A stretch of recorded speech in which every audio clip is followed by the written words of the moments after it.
So, Dr. Wakeman, can you explain what even is alcohol and how does it affect our bodies?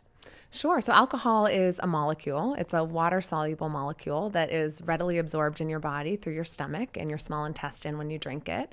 And it affects all different parts of your body and body systems, in particular your brain, which is why we feel the effects of alcohol pretty soon after you start drinking. And we can talk through what those effects are, but it impacts our behavior, our sleep, our mood, and many other parts of our body system. You talked about alcohol as a molecule. That sounds very sciencey to me. So, what kind of molecule is it? Like, is it, is it a poison? Is it like, could you explain more about the makeup of what it actually is? Yeah, so I mean, the way alcohol that we drink happens is through a process called fermentation. So something that has sugar like grape juice, or if you think about beer, barley or potatoes or other often starches are fermented, and in that transformation process they form an alcohol molecule that then has a different effect on our body. Alcohol is found in all sorts of different things. So obviously it's intentionally made through fermentation to ingest, but we also use it in cleaning products or like rubbing alcohol or mouthwash, hand sanitizer. So there are alcohols all around us and used for many different things.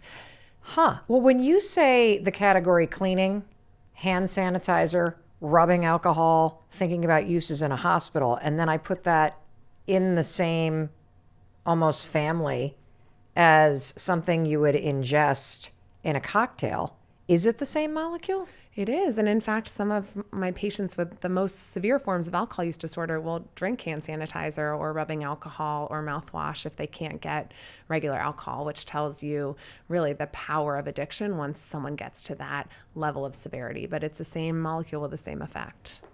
I just already had something that I learned that is, if you're watching us on YouTube, you can see that my mouth is agape. I don't know why I never connected the dots on that it is actually the same chemical. Exactly. The actual alcohol molecule that we think of in a fancy, cosmopolitan is not different from what's in rubbing alcohol, let's say. I never knew that. I think that's an indication of just how much we engage in it and don't really think about what we're doing. Absolutely. I mean, that it is so socialized and a part of culture and a part of celebrations and events that I think it just feels like a part of life. Are there negative impacts to having like a beer or a glass of wine every night? I mean, how does that impact you? Yeah, so this is probably the most fascinating area of research where things have changed and gone back and forth over many decades of science. And it's actually a somewhat tricky question to answer, which is why I think there have been very confusing, sometimes and conflicting studies about this. So if you want to try to understand what is the impact of low risk drinking, moderate risk drinking, higher risk drinking, you have to figure out how do you study that. So you need to follow population over time to see what happens. And then you need to figure out how do we isolate the effect of alcohol. And so early on, there were lots of studies showing that low risk drinking or moderate risk drinking were actually healthy. I think I remember something about like a glass of red wine is really good for you, the antioxidants. I don't know if that's the red wine lobby telling us that. Yeah. One criticism of those studies showing that low risk drinking is healthy is that the group that is often used as sort of the comparison group are people that don't drink at all. But it turns out that many people who don't drink at all may not be drinking because they have chronic health problems or because they actually used to have an alcohol use disorder and they're now in remission or recovery. And they may have health consequences that are leading to higher mortality compared to people who are drinking at a low risk or infrequent level. So a lot of the newer studies have actually used infrequent drinkers as the sort of control group or the comparison group. And I think that's really helpful to understand the data that way. There was a really big study actually this year that looked at hundreds of thousands of people that had been surveyed since the 1990s all the way through the mid 2000 teens and did a really elegant job of trying to answer this question. And the things they did differently than other studies is first they controlled for other healthy behaviors, lifestyle behaviors, chronic conditions. Because one question is a person who's drinking a glass of wine a day, maybe they're also running every day and, doing other sort of health promoting behaviors. And maybe that person who's chosen not to drink at all has lung cancer, and that's the reason they're not drinking. And so they actually controlled for all of that. And they did see that in the low risk category, there seemed to be a slight decrease in mortality, and it was not true for cancer. So any amount of alcohol is associated with an increased cancer risk. And that's a really important thing to know, especially if someone has a personal family history of cancer. Breast cancer is one that's strongly associated with alcohol use. And Wow. so factoring that in as you're making your decisions about alcohol is really important. What is it about the molecule of alcohol that increases your risk for cancer? It's different for every type of cancer, and I think we're just starting to understand this. If you take breast cancer, things that seem to increase hormone levels are often associated with a risk of cancer. So I think that's an area of active research to understand why alcohol and breast cancer in particular are so closely linked. Other types of cancer, it's a little more clear. They tend to be cancers of the liver or the gut that are strongly associated with alcohol, and that makes sense if you think of alcohol as a potential poison going into your gut, being metabolized by your liver, causing changes there. That's an area that we do see a lot of cancer risk. Can you talk about what you're seeing as it relates to alcohol and liver failure, or just how it's impacting people's livers? Yeah, so one of the main health harms from alcohol, especially heavy alcohol use, is liver damage. And so what we see happen is this progression where the first thing that happens is inflammation of the liver. And when your liver gets inflamed, you start getting fat deposit in the liver. So the first kind of step is what we sometimes call fatty liver. So it's fat deposition in your liver. That actually can totally reverse if you stop drinking or you make changes. And that's the amazing thing with the liver. It's a really regenerative organ. So you could cut 80% of someone's liver out and they would be okay. But there is a point where you cross a threshold where you can no longer repair the damage. And that's when you get to a stage called cirrhosis. So from fat deposition, then you start getting scarring. Your body lays down all this scar tissue because of the chronic inflammation in your liver. And when your liver becomes so scarred that it's really stiff and starts not functioning well, that's cirrhosis. And we often used to think of cirrhosis as something that happened to people like decades down the road.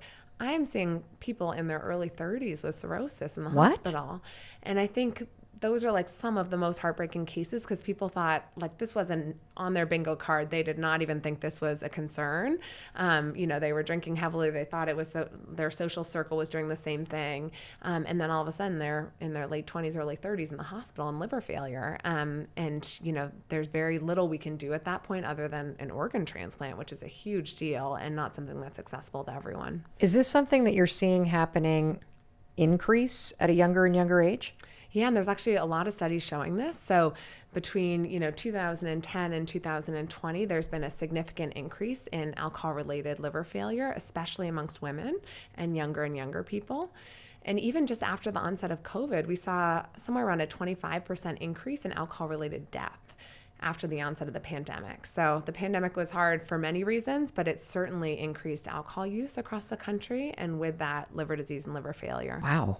How does alcohol impact the kidneys? So alcohol, one of the main effects that people have probably experienced is it makes your kidneys less sensitive to a hormone your body produces called ADH, or antidiuretic hormone, and so you pee more. So if anyone's ever noticed that when they drink, they sort of pee a lot more. And it's not because you're hydrated, because that's what I thought is why you pee more. It's because, I just have more liquid in me, but it's actually because it's blocking a hormone? Exactly. So even irrespective of how much volume you've drank, you pee more because of this blocking of the effect of a normal hormone function in your kidney. And so that can lead to dehydration, which is one of the many reasons you feel really crummy the next day because you get dehydrated from drinking. What about the gut microbiome? We're learning so much about the importance of healthy gut. How does alcohol impact that? Yeah, so alcohol, I think there's growing research on how it impacts the microbiome. Certainly, again, at heavy levels, it seems to harm the microbiome, and we see this in patients with liver disease, but also just the impact of alcohol itself. The kind of two main things it does, one is it creates more leakage in your gut, so people may have heard of kind of leaky gut. The walls of your intestine become more porous so that things that aren't meant to come out of your intestine do and can actually cross the blood-brain barrier. So this whole idea of kind of the brain-gut axis is a really growing area of research and knowledge.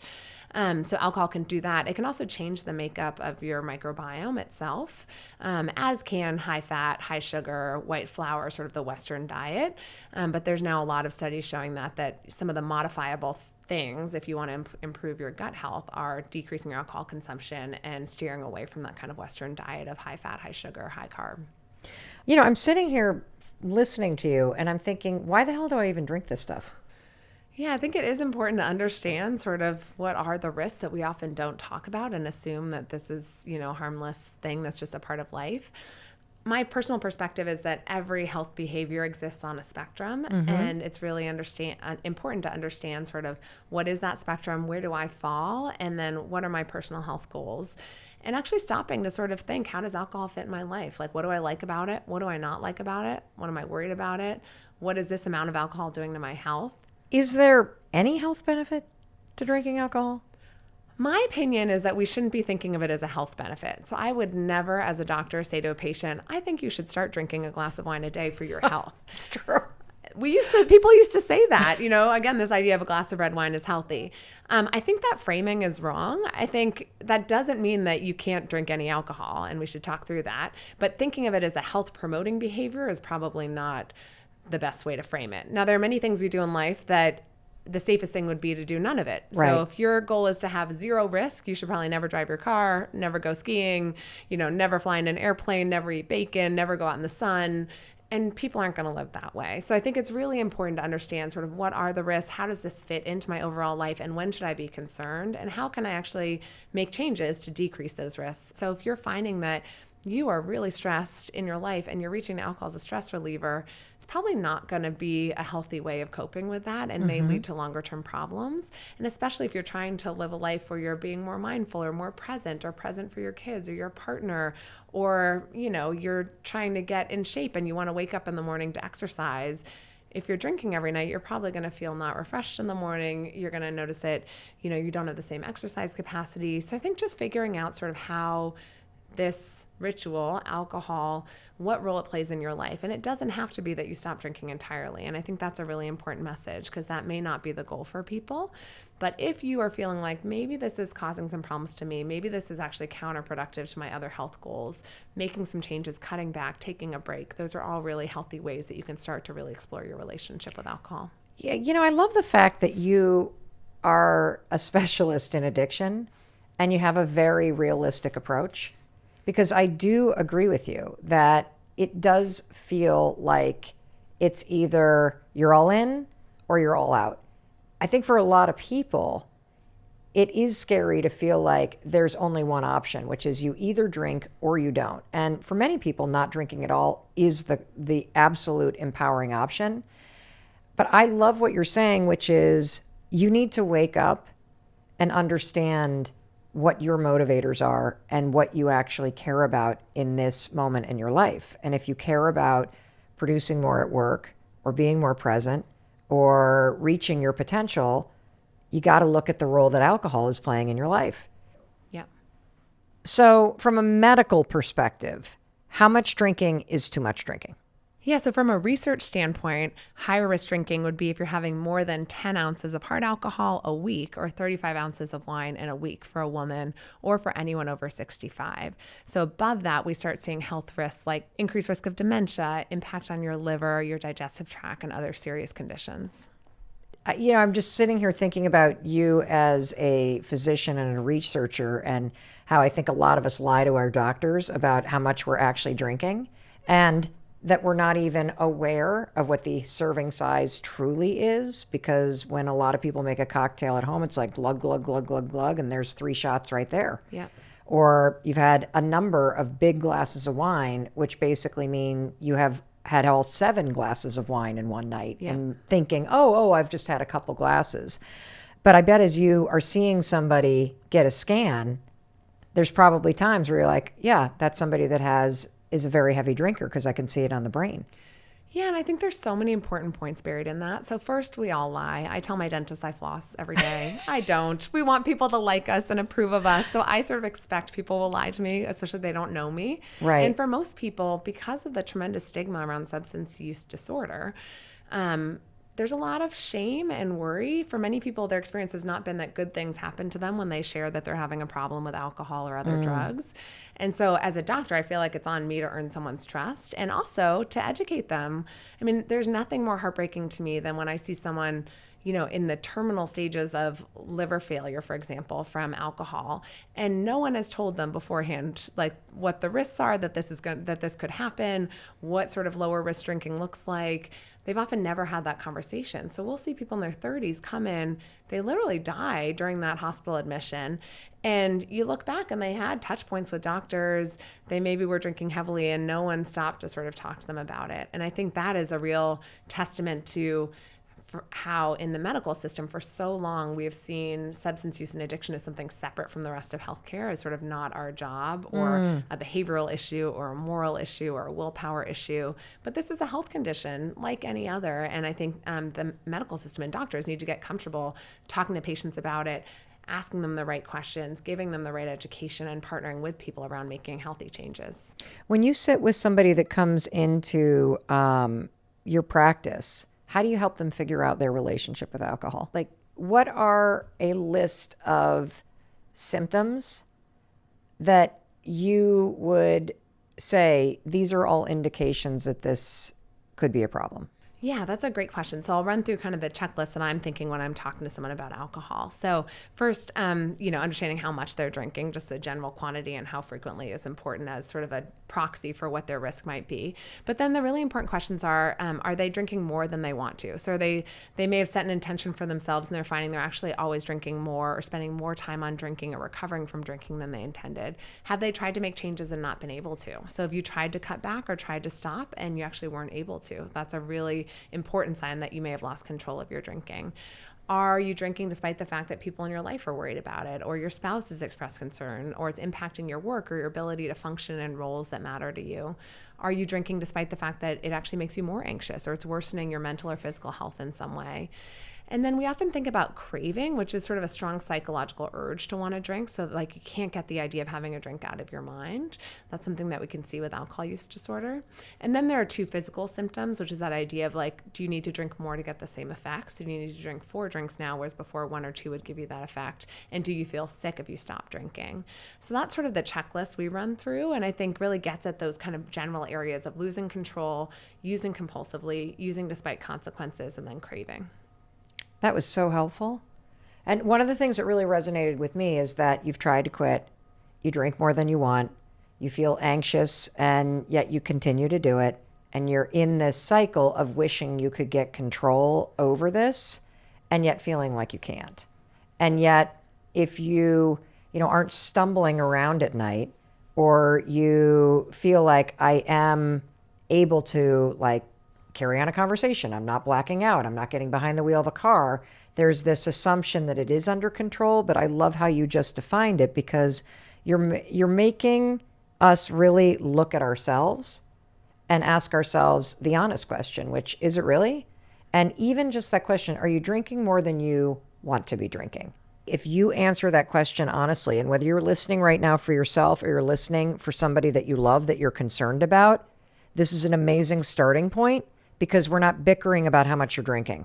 We're not bickering about your behavior. We're really talking about the honest answer to what is your relationship to it, and do you actually have control over your ability to use it or not use it? And that is powerful. Now, Dr. Wakeman, where I want to pivot to next is I'm starting to see this picture where, as a researcher and a renowned expert on this topic, that you are talking about kind of the big risks that can happen. I want to focus a little bit on amplifying the day-to-day impact that most of us are not present to. Yeah. That we reach for the alcohol at night because, at least in my own experience, it's like an easy lever to pull to say to my brain, we're no longer working. This is the thing that I do as my ritual to move into the evening, to have a glass of wine. But we don't really understand what's happening and how it's actually impacting your experience of your life day to day. I want to take a quick pause so we can hear a word from our sponsors. And I also want to remind you that if you're worried about somebody, send them this episode right now as you're listening to our sponsors, because oftentimes they can't hear it from you. But hearing it from somebody like Dr. Wakeman, who has such a balanced approach and is a renowned expert on this topic, it might actually just be the thing that gets somebody to wake up and want to do better. So I'll be waiting for you after a short word from our sponsors. Thank you for sharing this with anybody who needs to hear it, and I'll see you right after the break. Welcome back. I'm Mel Robbins, and I'm so glad you're here. Thank you for sharing this episode with absolutely anybody in your life that you believe needs to hear this. You and I are spending time today with Harvard's Dr. Sarah Wakeman.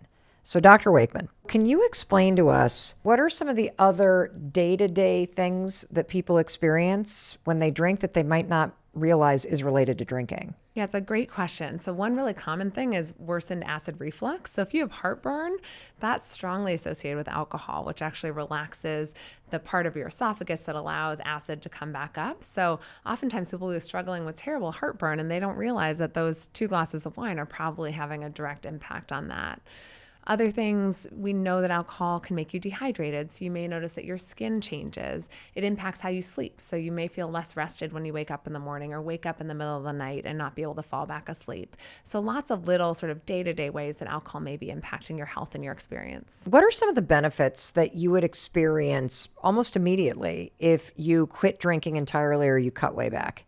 What kind of health benefit would you experience in your day-to-day life? Yeah, you'll see a lot of really quick things. So when you'll sleep better and feel more restored, you may lose weight. There's a lot of calories in alcohol. So if your goal is to lose weight, you're drinking a ton of liquid calories. So you may find that that's better.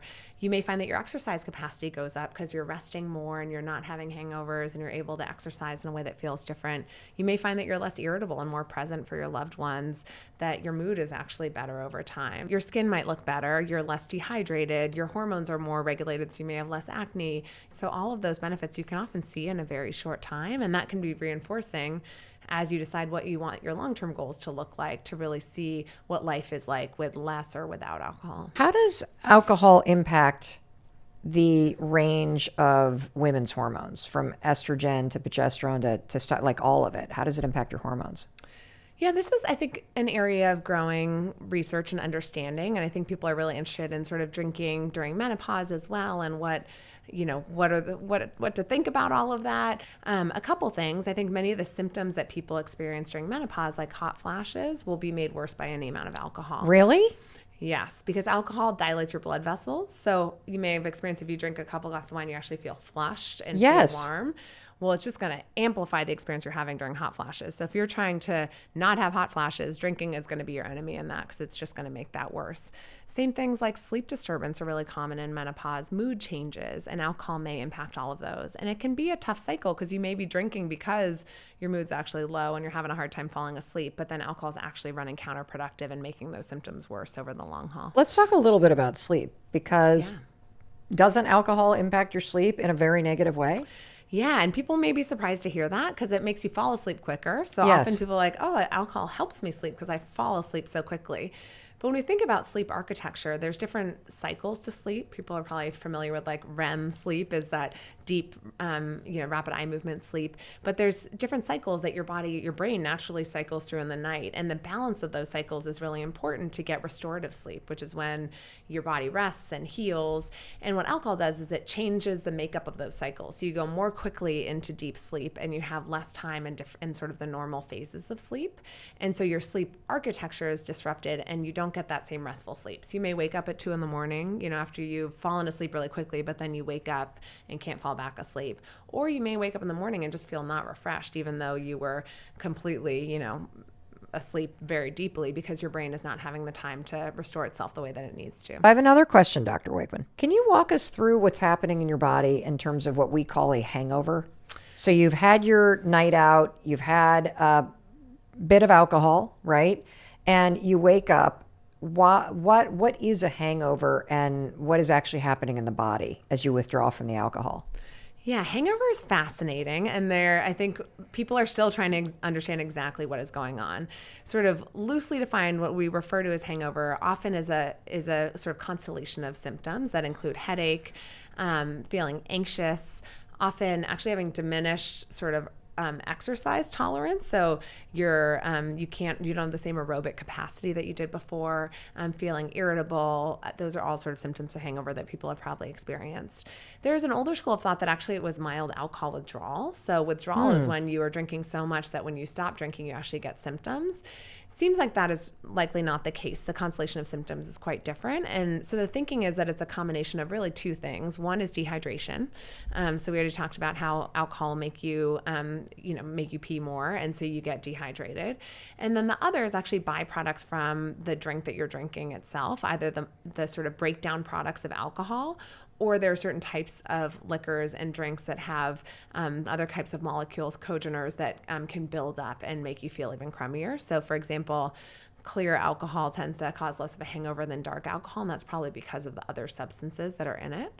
But it's really sort of toxic byproducts and dehydration, if I were to sum it up, of what's causing a hangover. Why is anxiety one of the biggest kind of symptoms of a hangover and alcohol withdrawal? Yeah, it's probably the effect of these byproducts that then, are still impacting the way your body functions, your brain, and it takes a long time for your body to excrete them.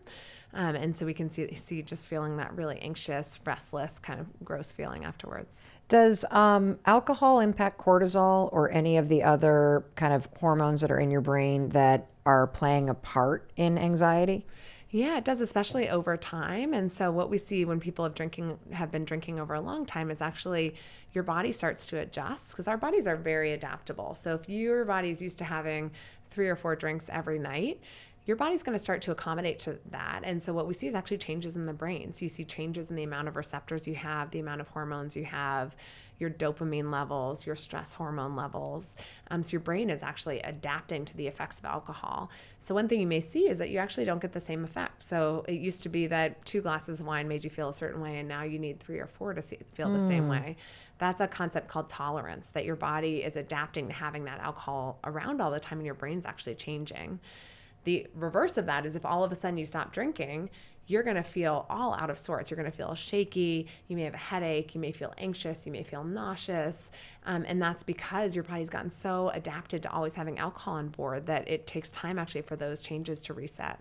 When you really stop and think about the roller coaster you're putting your brain and your hormones and your body through, like, it does make you pause. And that's what I wanted to do with this conversation, is to make you stop and think about what's actually happening. Yep. And the reasons why you reach for it. Can you talk a little bit about, for anybody that's taking prescription drugs for anxiety or depression, the impact that alcohol can have? Yeah, there's a couple really important things to know. First, alcohol itself can cause depression and anxiety. So even though you feel like in the moment it's helping relieve symptoms, there's actually something called a substance-induced mood disorder, where you can look for all the world like you have depression, and it's actually caused by using alcohol heavily over time. So if you're drinking heavily, you may actually be working again at cross purposes with your efforts to try to manage your depression or anxiety. The other thing is there are some types of medications that are really dangerous when they mix with alcohol, and anxiety medications in particular, especially any medication that also has sort of a slowing down effect. So some people take medicines in a class called benzodiazepines, so things like Xanax or Klonopin or Ativan. Those, when mixed with alcohol, have sort of a combination effect that can actually slow down your breathing, could cause an overdose, could make you very sick, could make you more sort of impaired sooner. So really important to not mix those medications with alcohol. Wow. How does alcohol compromise your memory? So alcohol affects all parts of the brain, including the amygdala, which is an area that lays down memory.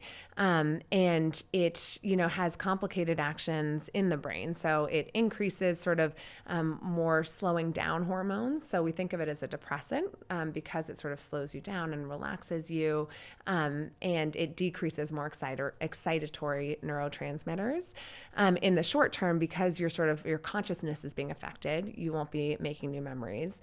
over the long term, heavy alcohol use can actually cause dementia. It can cause severe memory problems. There's actually a unique condition that we only see with alcohol generally, where the part of your brain that lays down new memories gets damaged, and people get basically an amnesia syndrome where they can't make new memories. So they can only remember things from the past, but they're unable to make any new memories. And that's a very extreme example, but we see it in the hospital, and it's really scary when it happens.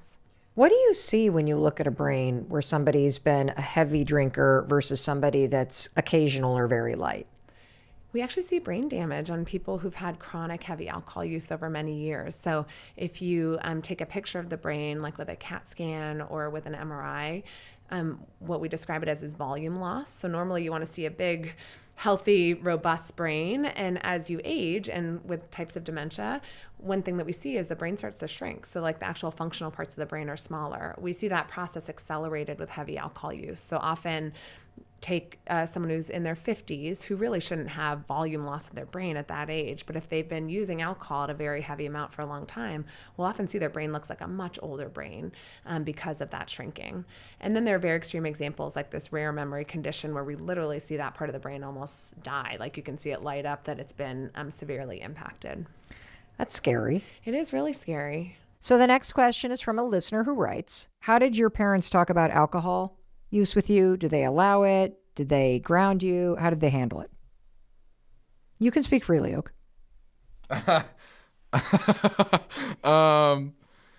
Well, I think from a young age, you were more practicing safe ways of using it, healthy ways of using it, like a glass of wine at dinner or like a little bit of a drink at like a party or something. Before any parties or anything really happened, you would talk to the three of us kids and always tell us that if we do go out and do something because we're teenagers and stuff happens and kids do stuff, and if you're a parent listening to this and you're like, oh, that's bad, well, you did it too, so that's okay. You always said that if we're ever going to do anything, before we do it at a party or somewhere else, you want us to do it with you. Yes. So that it's like, we're in a safe environment. We're with people we care about. You can take care of us, and it's all safe. No drinking and driving. That's your number one rule. That's my number one rule. And what's the rule too about if you're going to be at a party where you are drinking? What do you have to do? Either have a driver who my mom trusts, or stay at the party, or final option, call mom or dad and ask for a ride. And what do we do if you tell us where you are and drinking's involved and the police show up or something happens? Like, do we ground you? No. Why? You ask me to call you, and, well, you don't ground me because, again, it's a natural part of life. Like, it's experimentation. Everybody experiments. And also, wait, why don't, like, because we're getting punished enough by the cops? Like, I feel like that's a great question, Oak. I'll tell you why. Because here's how I've chosen to handle this issue with your dad. Because this is a deeply personal issue in terms of how you decide you're going to talk about it with your kids. And so for us, we took the time to figure out, what do we value here? Because number one, every kid is going to experiment. Just assume they're going to experiment. And number two, if you assume that they're going to experiment and you can't stop that from happening, what is it that you value most? And for me, what I valued most was open communication, trust, and safety. And so I took the focus off trying to control something I couldn't control, which was whether or not you drink. And I put all of my attention on, how do I navigate this as a parent through my highest value, which is creating trust with you, creating open communication with you, and keeping you safe. And safe means not only no driving. Safe also means your use of it.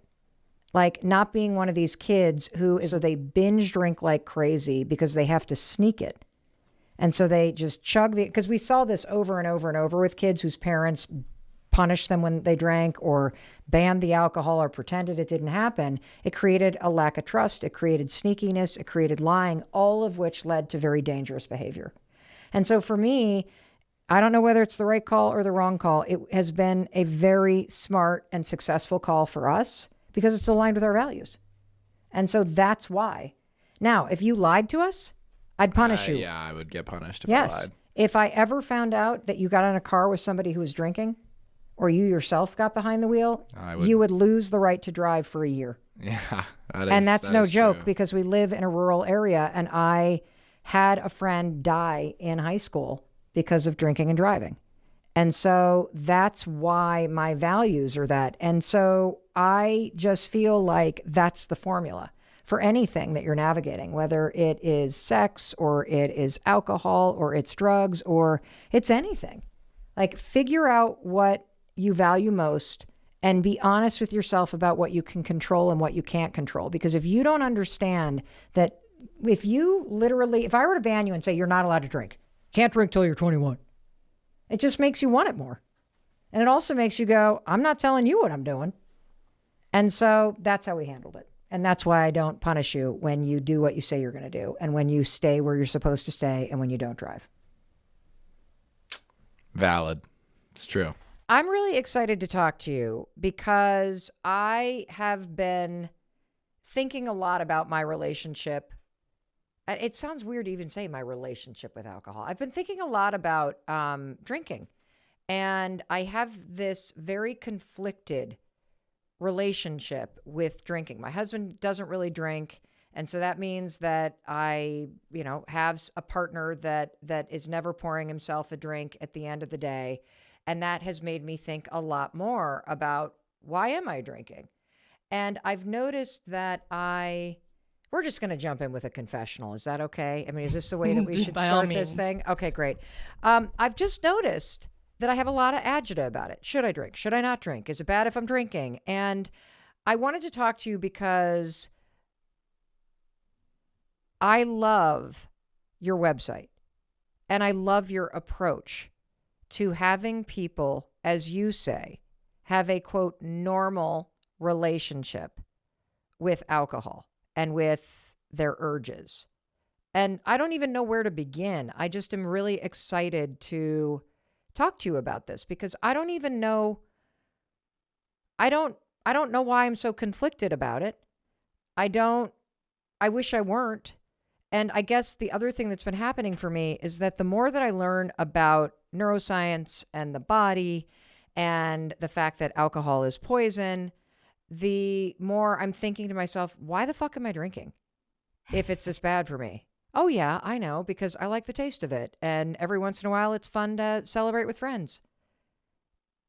So that's me. That's me, the hot mess, Mel Robbins, with alcohol. Or maybe not a hot mess. A little bit. Maybe I normal don't know. to be conflicted. Is it normal to be conflicted about alcohol? Yes.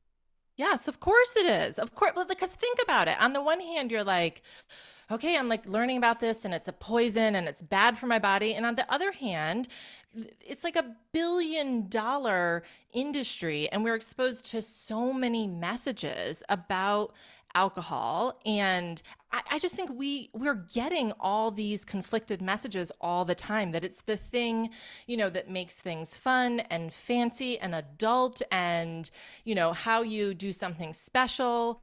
And then at the same time, it's like, oh, by the way, you're poisoning yourself.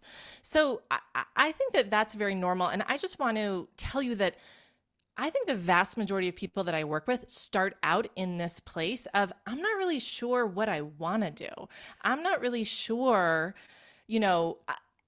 what is right. I just know that I have this kind of, I don't know if it's an intuition or this little kind of quiet whisper that, like, I don't know, something doesn't feel right, or something about my relationship feels a little off. And maybe I want to do something about it. It's just that this is also such a highly charged issue, right? And so I think a lot of times people have that intuition. They have that kind of inner knowing of like, I don't know, maybe I want to look more closely at this, but then like, oh God, what does that mean? Do I have to stop drinking for the rest of my life? Do I have to put a label on? So what you are experiencing, I just want to say, is very normal. The conflict that you have, for a long time, I was like, do I have a split personality? What is going on? Because part of me had so much desire and loved to drink. And part of me was also like, I don't know that this is creating the best outcomes for you. And I thought that conflict was a sign that something was wrong with me rather than, no, you've got two different parts of your brain that care about different things. And so, you're going to be conflicted sometimes about your desires. That's normal. Is it appropriate for me to tell you this soon in our relationship that I love you? Well, because I'm starting to think about how you're right. I've started to think about this like there's something wrong with me and I have a problem. Yeah. And when I look at everybody's relationship with alcohol, it is kind of fucked up because we have all of this messaging at us. Most of us have had periods of our lives where we drank. And I even look at our 20-somethings who are just through the college year or just got out of college, and their relationship with alcohol is crazy. Like they just go on these benders and then it's like, oh, I'm not going to drink all week. I got to get back healthy again. And that's what I used to be like. And I think about how much effort goes into am I going to have a gin and tonic tonight or am I not going to have anything at all? And then if I do have a drink, I should probably take some Advil before I go to bed. And the whole cycle that happens in the morning when you feel kind of hungover and I wake up and I'm like, why did I do that? Now I'm not as clear and I don't feel like exercising. And I probably shouldn't have had that wine and it tasted like shit anyway. And it was a lot of sugar. And so I realized that there's a lot of active energy that I have around alcohol. And I wanted to talk to you because I'm like, I'm pretty sure I don't have a problem. But what I do have a problem with is the amount of conflict that I feel like I'm doing something wrong. And I feel like I have a split personality because I literally argue for it and against it every single time I use it, where I'm like, well, it's just a gin and tonic for God's sakes. I mean, it's just like, who cares? And then I'm like, well, the poison. And, you said you weren't going to drink tonight, so you're a liar. And that means you have a problem. And then I'm like, well, no, I don't, because I'm just having a gin and tonic for God's sakes. And then I fill it up with Topo Chico after that, not the alcoholic Topo Chico, but just the regular one. So what's wrong with that? Well, you said you weren't going to drink and then that's a this. And then you're going to sleep like shit because you're in menopause. And it's like this beat down. So help me. Well, Help all of us. How did you start doing this? Like, what do you drink? I have so many questions. Yeah. Okay. Well, so, I will say that I started drinking in college. I was 17. Oh, and that's late. I'm a way better drinker than you are. I started at 14, man. I was very quickly like, oh, this is the solution to all my problems. Like, we don't have to feel awkward. We don't have to feel anxious. I don't have to listen to any of my internal critic or any of my, hangups. This is amazing. Where has this been? Right. And so I think that was my experience, what you're describing, the kind of 20-something that I would work very hard during the week. By the way, also during the week, a constant kind of P.S. Don't ever make any mistakes. Don't do anything wrong. You must do everything perfectly. And then the weekend for me was my outlet to be like, okay, finally, not only do I get to stop feeling anxious and awkward and have these hangups, but also I can be a little wild and mess up. And this is a way to feel sexy and confident and have fun. And so, that was something that my brain was learning. And again, I think it's really important to reiterate that we are learning something when we drink. The brain is always learning. So we're not just learning to acquire the taste.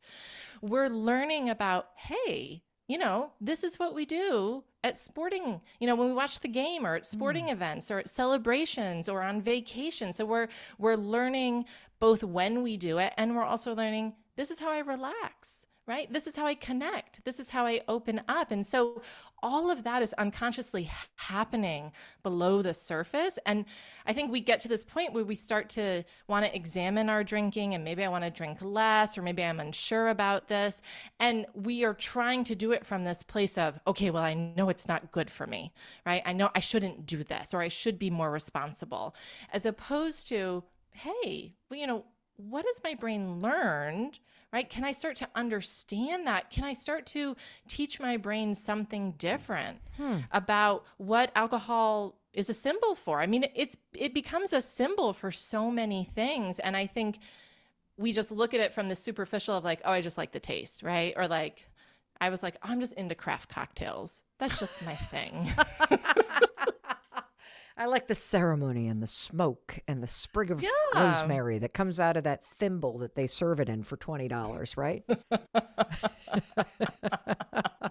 Well, but right, there is so much. I mean, you think about it, you go to a fancy restaurant and you're getting the wine pairing and the sommelier is coming over and you're getting all this information about, where it was grown and the type of grape. And yeah, I mean, we are like building up all of this kind of excitement and drama around it. And by the way, I'm not saying any of that is bad, but I think we just have to understand that like there's a reason that we attach all this kind of symbolism and desire and what it starts to represent. So that's all going on, and then we have the other side of, okay, well, if I had too much to drink, I was obviously stupid, and I should know better. And why am I still making these same mistakes? I should have grown out of this by now. So there's this idea that all of our desire and urges should just be conquered by our intellect, and that doesn't make any sense.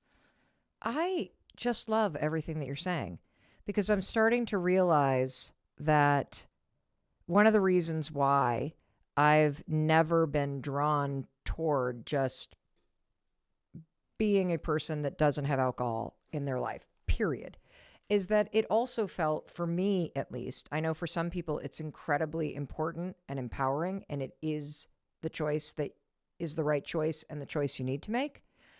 But for me, there was something about it that felt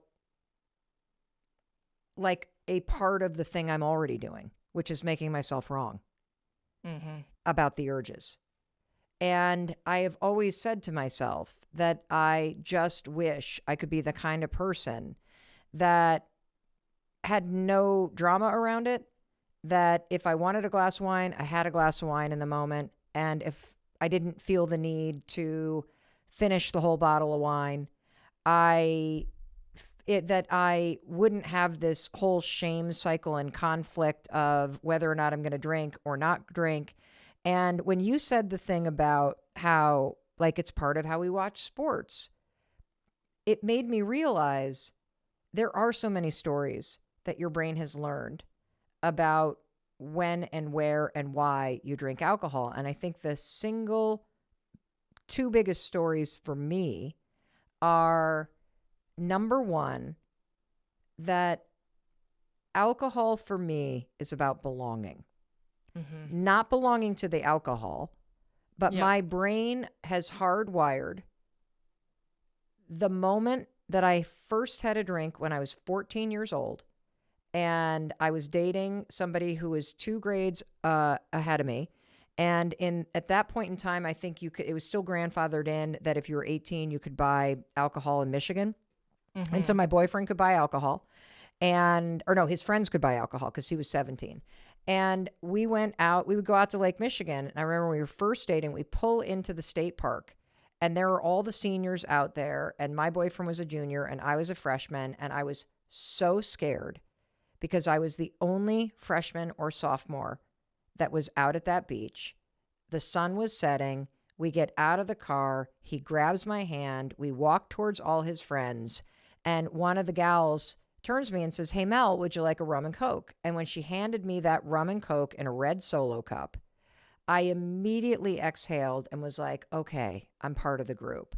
And so the trigger for me is anytime the waiter comes around or I'm going over to a friend's house. This just happened last night.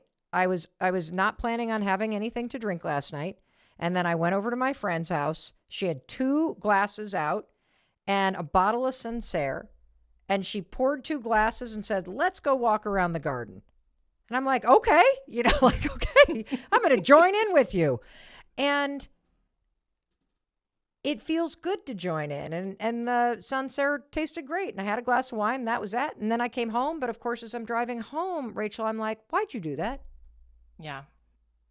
Right, because you're making it mean that you did something wrong. Yes. As opposed to like, can we just love your brain for a second? That it's like, hey, I want to belong. How normal of me, how human of me that I want to feel connected, right? And at some point, you're 14 and the brain's like, oh, this is how we belong. Like, you have the red Solo cup, I have the red Solo cup. Look, belonging. And so that's what I'm talking about when I'm saying, like, what was your brain learning? Right now, may not have made consciously that connection in that moment, but at some point your brain did make that connection. It did make that association. And so then it's like, wait, if this is a symbol of belonging and I want to belong, because who doesn't, then what's going to happen all of a sudden? It's like, okay, so I go see my friend and she pours 2 drinks and I'm like, no, thank you.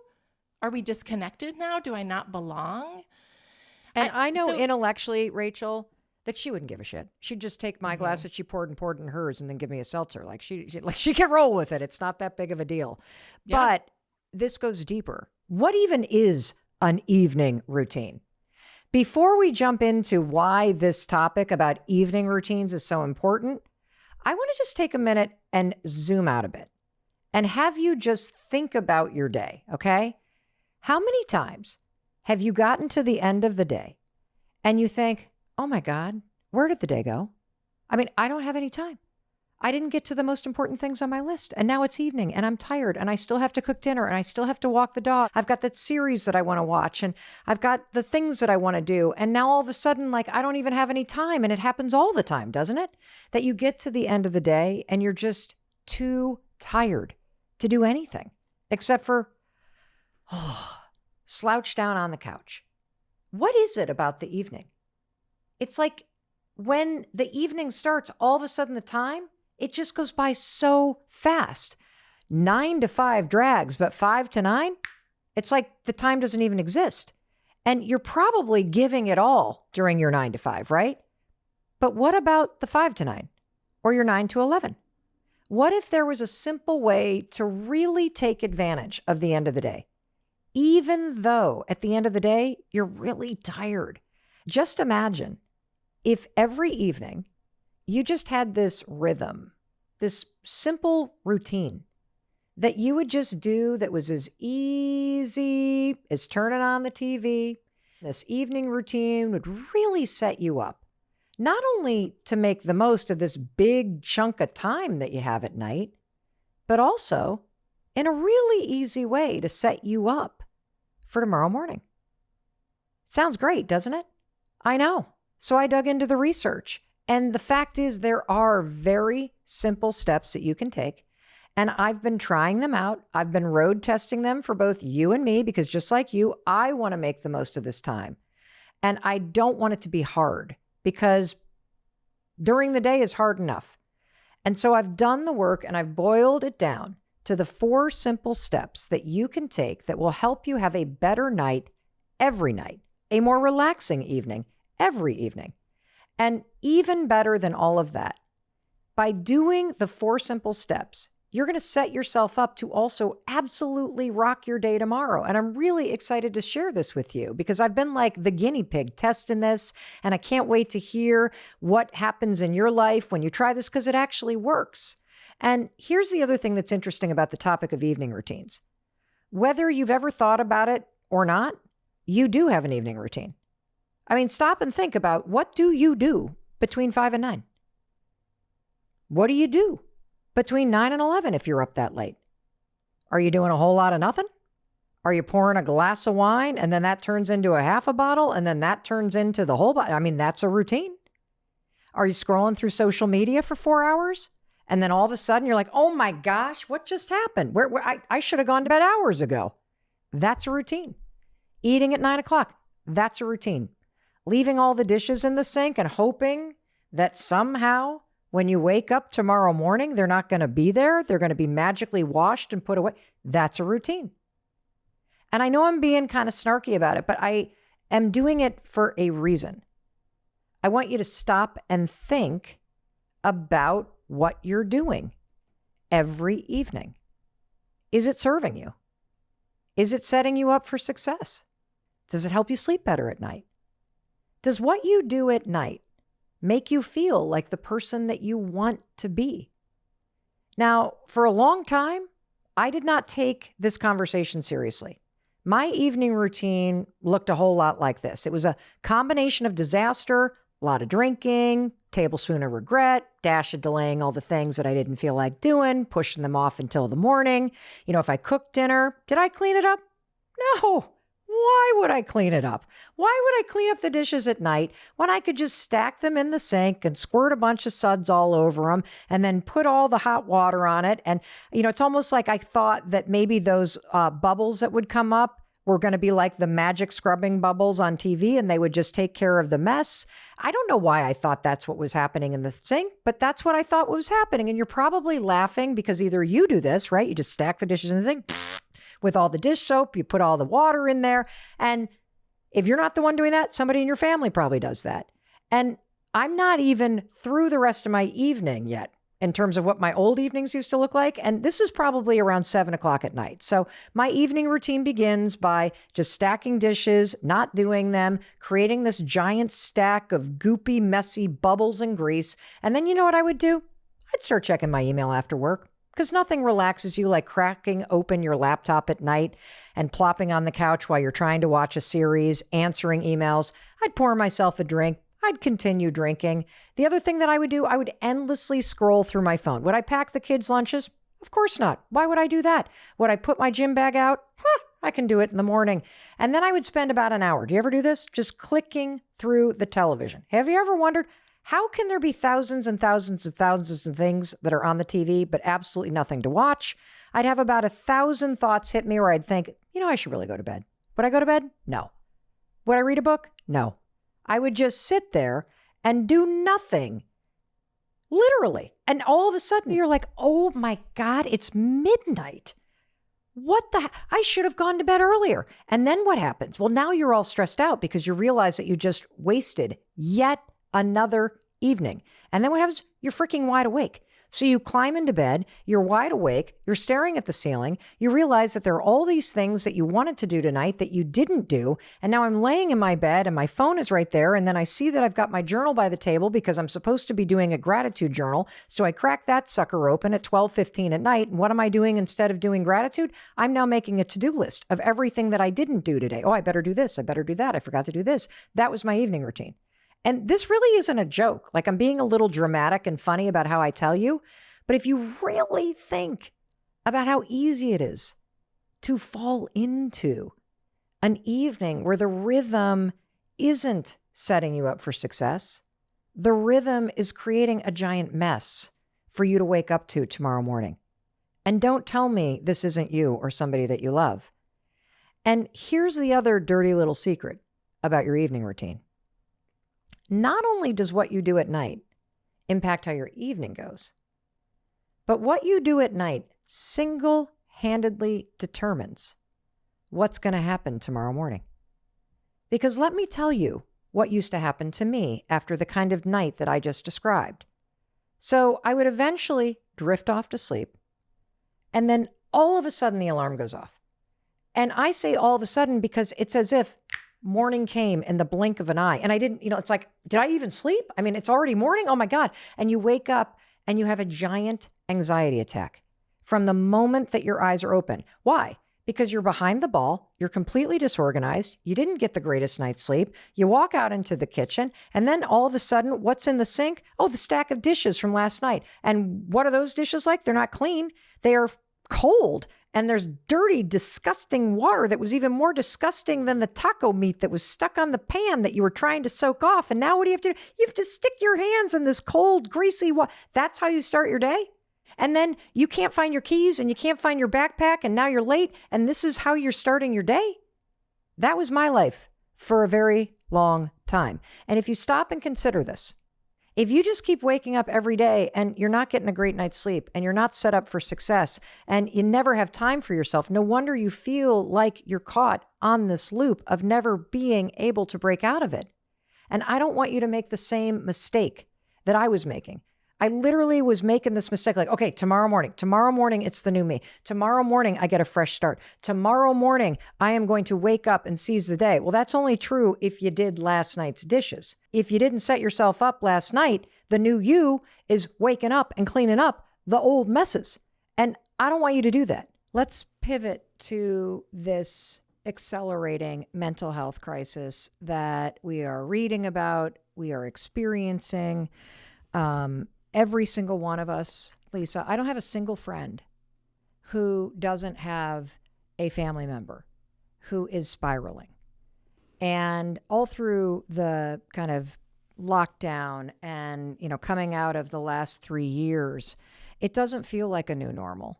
It feels like there is something that's been bubbling underneath the surface. And if it hasn't already erupted with the young people in your life, it feels like everybody is very tender and that there is something going on beneath the surface. And so I would love for you to talk about what you've seen and what your concerns are about what and how this age group, 11 to 25 roughly, experienced the last 3 years social isolation and lockdown.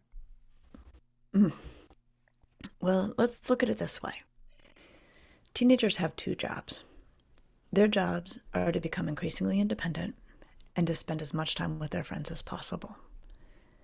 And those jobs were made impossible by what they went through. And I'll tell you, Mel, I saw a wide range of responses. A few kids, but this isn't a sign that this was a good thing, were glad to be home, were, anxious about school. Very, very small minority of kids felt some relief under lockdown. But we now have the reality that they do need to return to the world at large, and that's harder than it was before. Most kids just suffered through it, found their way one way or another while feeling miserable. I mean, they were miserable. And, miserable in all of its variety. Some incredibly anxious about what was happening with their social lives, some, unable to do school in 2D. That is its own, fascinating universe of kids who were otherwise very strong students. And I saw several of these really, as long as they were in a bricks and mortar school, could do school. And as soon as it was collapsed into a 2D space, were actually incapable. And it got me thinking, you can hear I get excited about the phenomenology of this. It got me thinking about, we never knew that so much of what kept some kids organized at school was moving physically from room to room. Yes. So, I must be in this class now because I'm sitting next to the kid I sit next to in this class. I'm going to focus on this class. Or that they knew that it was time to get out their notebook because everyone around them was getting out their notebook, or they knew that it was time to start writing down notes because they're noticing people doing it. I just became completely fascinated by all of these ancillary supports that we had never thought about because we had never been put in a position to think about. And I watched kids who really were incredibly strong academically crater. I mean, absolutely be completely unable to do school. There were also kids who could do school, they just hated it, and they did it and they hated it. So we saw all of that. And then at the other far limit, and unfortunately we saw way too many kids in this area, I saw kids entirely derailed, right? Who developed horrifying eating disorders, who were smoking, so much weed that it really probably changed their developmental trajectory, at least for a while, who ended up in just rip-roaring social conflicts that, I think were partly to deal with boredom and partly out of desperation and partly out of who knows what. I will tell you, Mel, and from having read my work, I am generally on the kids are resilient, it's all good, we'll find our way through this. And I still believe that, but I can tell you, having been a practicing clinician for a long time, before 2020 March and then post, the stories I hear now of kids derailing are just much, much more extreme than what I used to hear. And that part is alarming to me, and I don't get alarmed very easily. Wow. What do we need to know because, what we saw, which was very interesting, is we saw a lot of grief because our daughters were in the middle of their college experience. And so there was like daily ricocheting emotion about policies changing. Are we going back? Are we not going back? Who's going back? Am I going to live off? Like all of that stuff. And then all of those sort of milestones of graduation or prom or all of these things that people look forward to or just expected being ripped away. And so I saw a lot of that. And I also have lots of friends whose kids just opted out of school, who started smoking pot, who became incredibly rebellious, who became super depressed, eating disorders, re-triggered. And so I think we've all, if it's not happened in our family, we have somebody close to us who is going through it.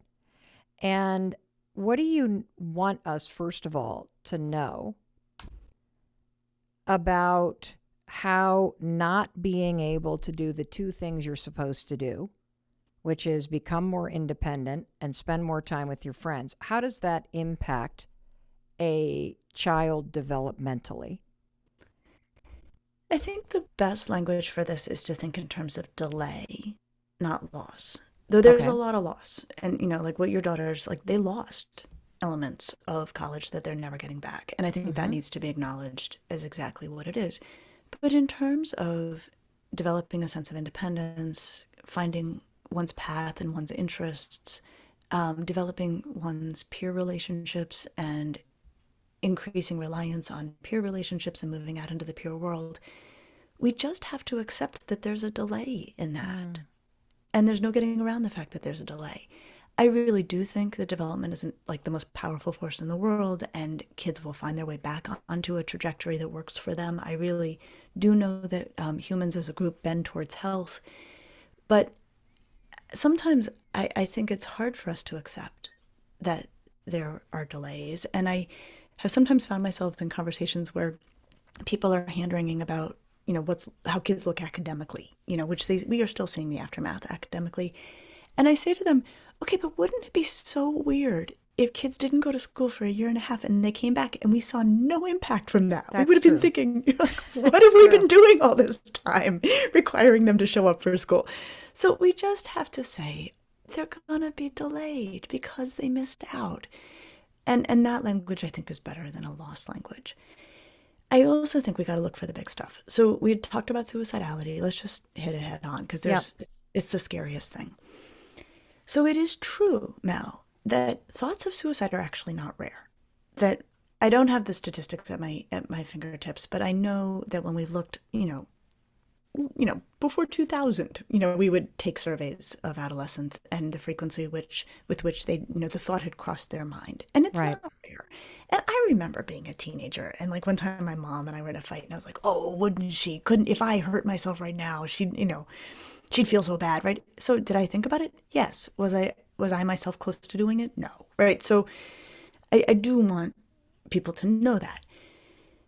If you have a worry about a teenager or anybody in your life around questions of whether they are suicidal, what we recommend as psychologists is you just have to ask. You have to ask. And here's how I would have you do it. I would say to the person, listen, I need to ask you a question, and this may feel out of the blue, something like that. But because of, and then you tell them why, right? You don't just ask randomly. You say because you've been in your room for a day and a half, or you have not seemed like yourself, or you were so upset about that thing.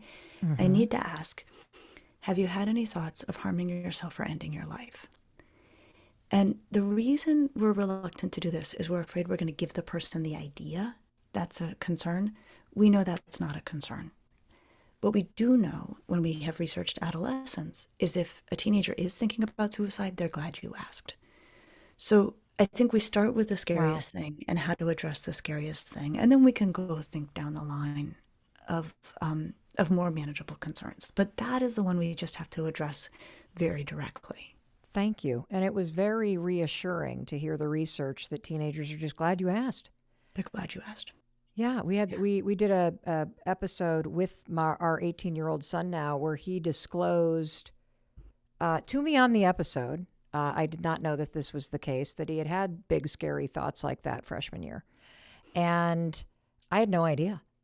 Yeah. And so one of the things that was interesting about it is he was pretty surprised to learn that it is frequent and normal to have a thought like that. And there's a big difference between having a thought and actually wanting it to happen.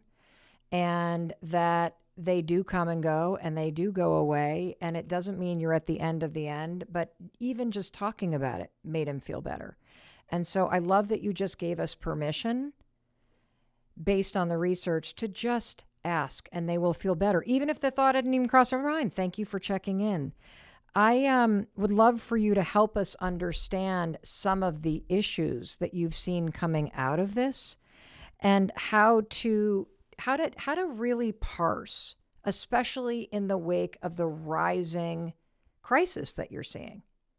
Even if it's just starting to come to the surface, it's sort of even delayed that, now we're kind of through it and quote, back to school and back to this, that there's still this delay and there's still this hangover, so to speak, of the emotional experience. And I'm convinced everybody's nervous system is in fight or flight still. I'm with you on the nervous system stuff. I mean, that really rocked our world. And when we think about, really hugely unsettling events, they do sort of rewire our nervous system. And I think that we're having to find our way through that. Two things. We are seeing aftermath. And we can be very specific about that. I really worry about eating disorders. I really worry about kids who are abusing substances. We don't know yet what the snapshot of mental health is right this minute for teenagers. And part of what's confusing is that in February of this year, the CDC released a report that was very devastating about adolescent mental health. But what's important about those numbers is that they were collected in the fall of 2021, asking about mood over the previous year. Oh. Yeah, that kind of got lost in a lot of the reporting. And I think that's actually a really critically important point, because when I think about the fall of 2021, what we were looking at were kids who were either entering their third school year that was disrupted. They were all entering their third school year. Either they were going back in masks and terrified, or not going back in masks and terrified, or, still hybrid and unhappy. So it was a very particular time. So just to say, we kind of don't know, and we won't know for about another 18 months where we stand now. Anecdotally, and this is important to say, for kids who are back to their regular routines, they look to me like kids did before 2020. That Awesome. I'm seeing a lot of just typical adolescence, right? Which is also rich and spicy on a good day, but it's typical, right? So, Yes. But the things I worry about increased isolation. People spend more time away from one another. I worry about eating disorders in kids of all genders. We have traditionally attached these to girls. That's not actually how it works. And I worry about, we haven't talked about social media. It's a big topic. And I feel I feel like it's way more complicated than just, all good or all bad. I worry about the norms in digital environments where kids hang out.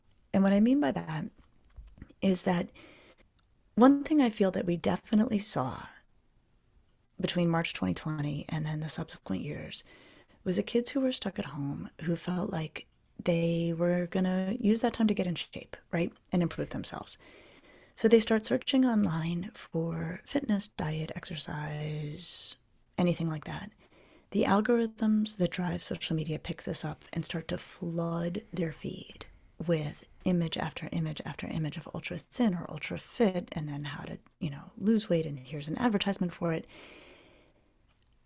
Teenagers are vulnerable to norms. They are more vulnerable to norms than kids are. They are more vulnerable to norms than adults are. And it's hard because we can't prove this with the data, but I will just go out on a limb and say, I am convinced if you are looking at 4,000 images a day of ultra fit, ultra thin people, that impacts real world behavior, and that changes how you eat, and that changes how you exercise. And we did see an explosion of eating disorders. So what I would say is we gotta watch where kids are online now and forever, because the norms are powerful. I can't agree more. In fact, it happened to our daughter. And I remember when she got into treatment, for disordered eating, she ended up deleting her Visco and her Instagram. And I don't even think TikTok was really a thing because this was back in high school, so it hadn't quite exploded yet. And she said, like, my entire feed is basically models and waist trainers and puppies. And it makes me feel terrible. And I keep looking at these images and it makes me feel like I like need to get like that. And I know that these are fake. I know there are filters, but I still can't help it. I want to be like that. And so it drove all of this obsessive behavior. Is there also a connection with the spike in eating disorders because it is typically something driven by this need to control? It's interesting.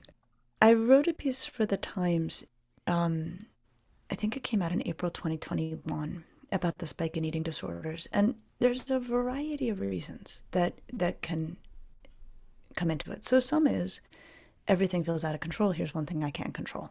That can be really powerful. Another that one of the experts I interviewed referenced that I thought was really important is that we had a lot of very hard driving teenagers with a whole lot of energy who suddenly couldn't do the things they usually did, right? Who would have poured their, growth, self-improvement juice into band and sports and all these other things, and who had just a whole bunch of that lying around. And so then they turned it against themselves into, I'm just going to get really fit because I might as well do something to make myself better, finger quote, better in this time. But I do also just think, if all you're looking at are ultra thin, ultra fit bodies, and you are not going to school and looking at normal bodies in 3D, your sense of what bodies looks like changes and your view of your own body changes.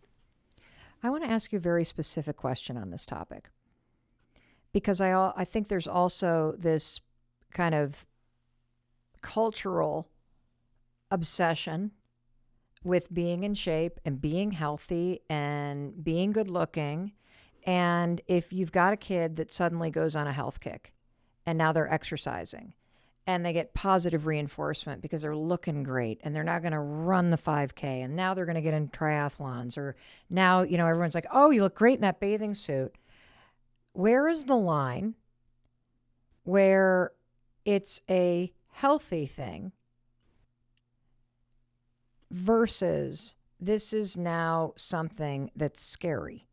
And I think we all know when somebody has stopped eating, when they're deteriorating in terms of their weight.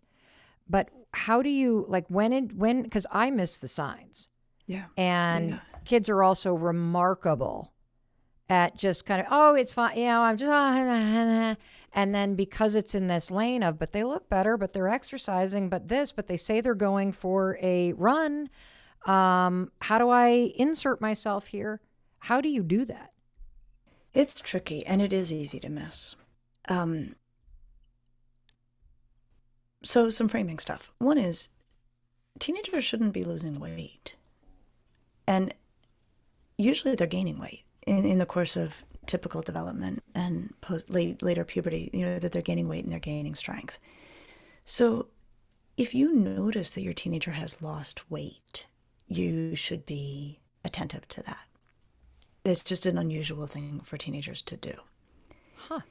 And it's not all bad. I mean, you can talk with your pediatrician, and, there are some teenagers who the pediatrician may say, this weight is not in a healthy place. Losing some weight would be a healthier thing to do.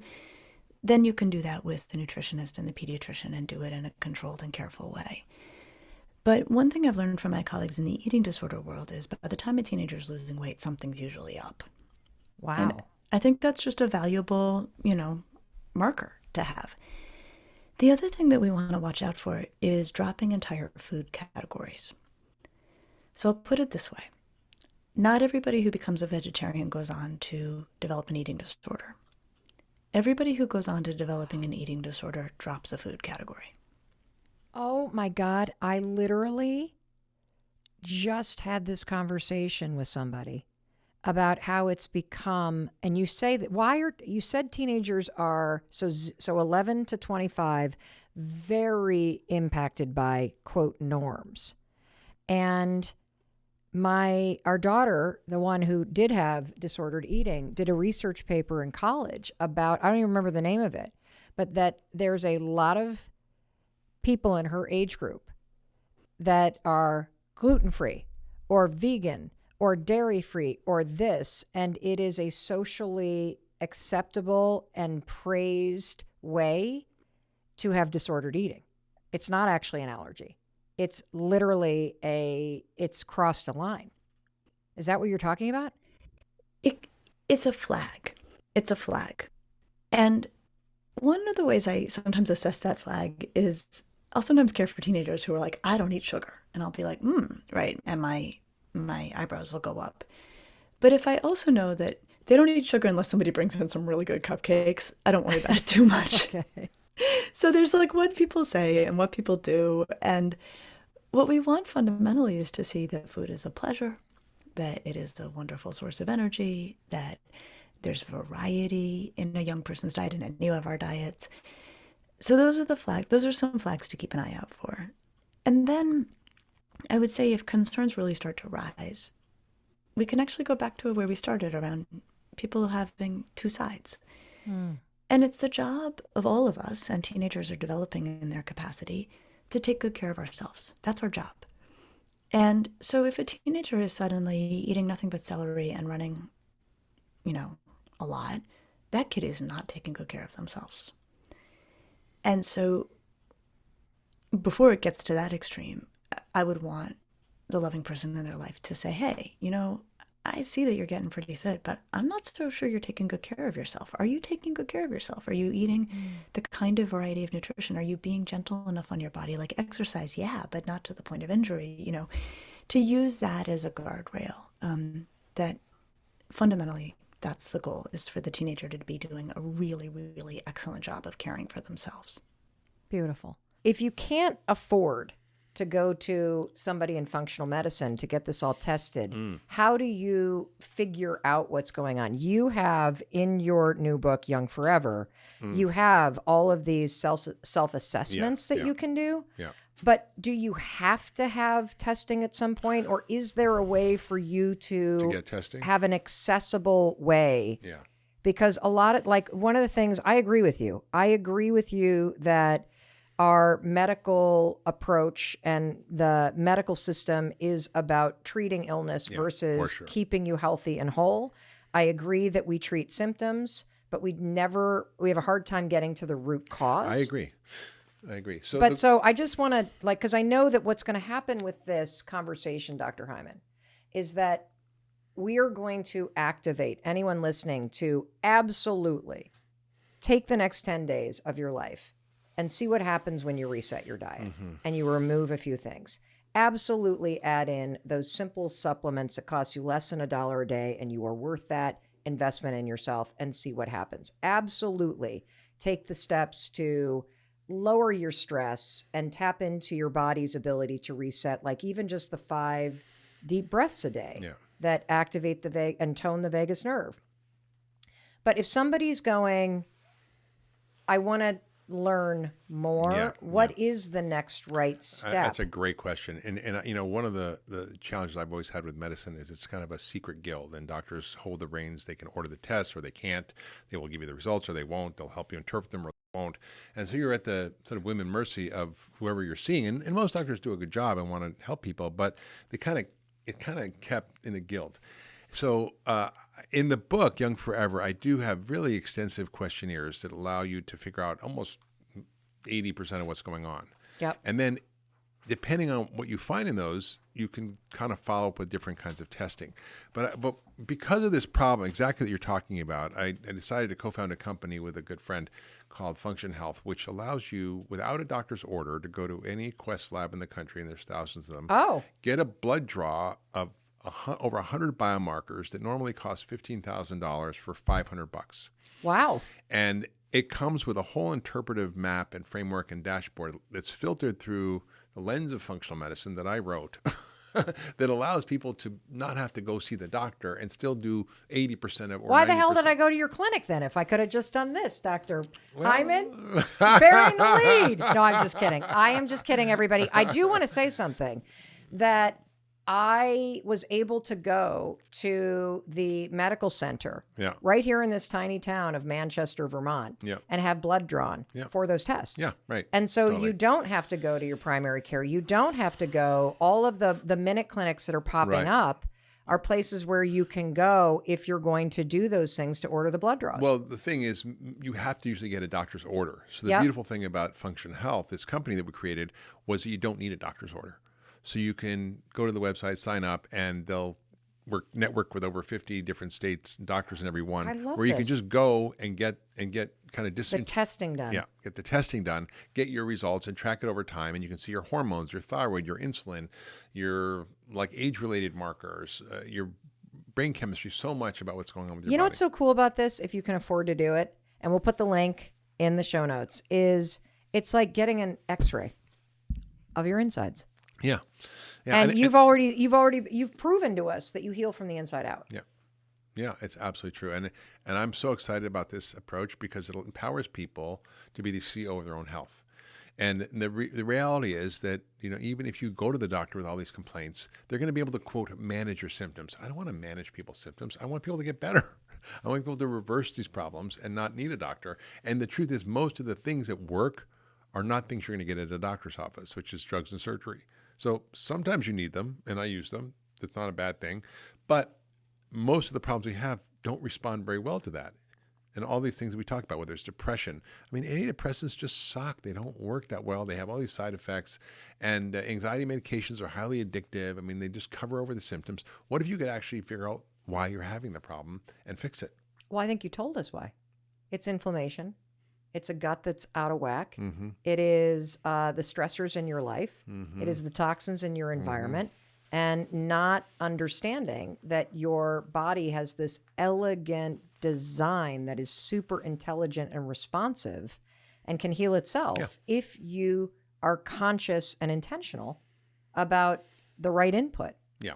And that's what's exciting that's happening now in science is we're actually getting there. Like the old paradigm's dying.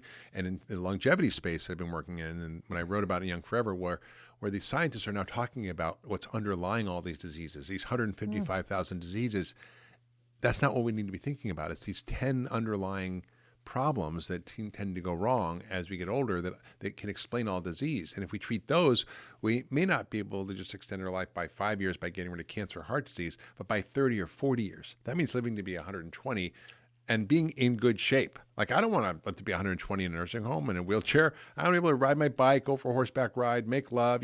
That's what I want to do when I'm 100 or 120. Wow.